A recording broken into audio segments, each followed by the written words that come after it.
വനത്തിനുള്ളിലെ ഈ പാലത്തിലൂടെ ഞാൻ പോകുന്നത് തൊമ്മൻകുത്ത് കണ്ടതിന് ശേഷം അതിന് മുകളിലെ ഈഴനിലക്കുത്ത് കാണുവാനാണ്. വനത്തിലൂടെയാണ് നമ്മൾ ഈ വെള്ളച്ചാട്ടങ്ങളിലേക്ക് പോകുന്നത്. അതിമനോഹരമായ കാഴ്ചകളാണ് വനത്തിനുള്ളിൽ നമുക്ക് കാണുവാൻ സാധിക്കുന്നത്. ഇതാണ് ഈഴനിലക്കുത്ത്. പാറക്കല്ലുകളും പുഴയും ചെറിയ ചെറിയ തടാകങ്ങളും അതുപോലെ തന്നെ പലതരത്തിലുള്ള വൃക്ഷങ്ങളും ഒക്കെ നമുക്ക് കാണുവാൻ സാധിക്കും. ഇപ്പോൾ ഇവിടെ വെള്ളം കുറവായതിനാൽ ചില സ്ഥലങ്ങളിൽ നമുക്ക് ഇറങ്ങുവാൻ സാധിക്കും. ചില സ്ഥലങ്ങളിൽ അപകടം നിറഞ്ഞ സാഹചര്യങ്ങൾ ഉള്ളതുകൊണ്ട് ഇറങ്ങുവാൻ കഴിയില്ല. ഇങ്ങനെ ഇരിക്കുവാൻ ഒരുപാട് സൗകര്യങ്ങളൊക്കെ ഈ വനത്തിനുള്ളിൽ ഉണ്ട്. അതിമനോഹരമായ വെള്ളച്ചാട്ടങ്ങളും മനോഹരങ്ങളായ ഒരുപാട് കാഴ്ചകൾ കണ്ടുള്ള വനത്തിലുള്ള യാത്രയും ഒക്കെയാണ് നമ്മുടെ ഈ വീഡിയോയിൽ. ഈ വീഡിയോയുടെ ഫുൾ വീഡിയോ നമ്മുടെ ചാനലിൽ അപ്ലോഡ് ചെയ്തിട്ടുണ്ട്. എല്ലാവരും ഒന്ന് കയറി കാണണം കേട്ടോ. അത്രയും അതിമനോഹരമായ വിശേഷങ്ങൾ ആണ്, കാഴ്ചകളാണ്. ഏഴുനിലക്കുത്തിന് മുകളിലുള്ള തേൻകുഴിക്കുത്തിലേക്കാണ് നമ്മൾ ഇപ്പോൾ പോകുന്നത്.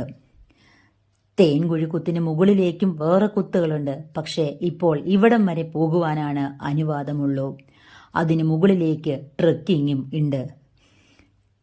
അപ്പം നമ്മുടെ തൊമ്മൻകുത്ത്, ഏഴുനിലക്കുത്ത്, തേൻകുഴിക്കുത്ത് എന്നീ വെള്ളച്ചാട്ടങ്ങളും പോകുന്ന വഴിക്കുള്ള വിശേഷങ്ങളും വനത്തിനുള്ളിലെ വിശേഷങ്ങളും കാഴ്ചകളും ഒക്കെ അടങ്ങിയ ഈ വീഡിയോ നിങ്ങളെല്ലാവരും കാണുമെന്ന് പ്രതീക്ഷിക്കുന്നു. തൊമ്മൻകുത്ത് നേരിട്ട് കണ്ടതുപോലെയാണ് ഈ വീഡിയോ കണ്ടാൽ നിങ്ങൾക്ക് കിട്ടുന്ന ഒരു അനുഭവം.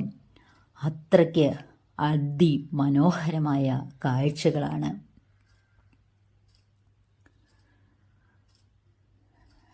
ഇത് പോകുന്ന വഴിക്കുള്ള കാഴ്ചകളാണ്. ഇങ്ങനെ ചെറിയ ചെറിയ പാറക്കല്ലുകളും ഒക്കെ ഉള്ള വഴിയിലൂടെയാണ് നമ്മൾ പോകുന്നത്. പക്ഷേ യാത്ര നമ്മൾ ചെയ്യുമ്പോൾ യാതൊരു വിധത്തിലുള്ള മടുപ്പോ കാര്യങ്ങളൊന്നും നമുക്ക് തോന്നില്ല. കാരണം അതുപോലെ മനോഹരമായ കാഴ്ചകളാണ്. നമ്മൾ പോകുന്ന വഴിക്കുള്ള പ്രവേശന കവാടമാണ് ഇത്. 8 മണിക്കാണ് ഇവിടെ പാസ് സ്റ്റാർട്ട് ചെയ്യുന്നത്. 5 മണി വരെയാണ് ഉള്ളത്. 5:30 നമ്മൾ കാടിനുള്ളിൽ നിന്ന് വെള്ളച്ചാട്ടങ്ങൾ കണ്ടതിന് ശേഷം ഇറങ്ങി വരണം. അപ്പോൾ നമ്മൾ പോകുന്ന വഴിക്കുള്ള സ്റ്റാർട്ടിംഗ് വെള്ളച്ചാട്ടം ഇത്.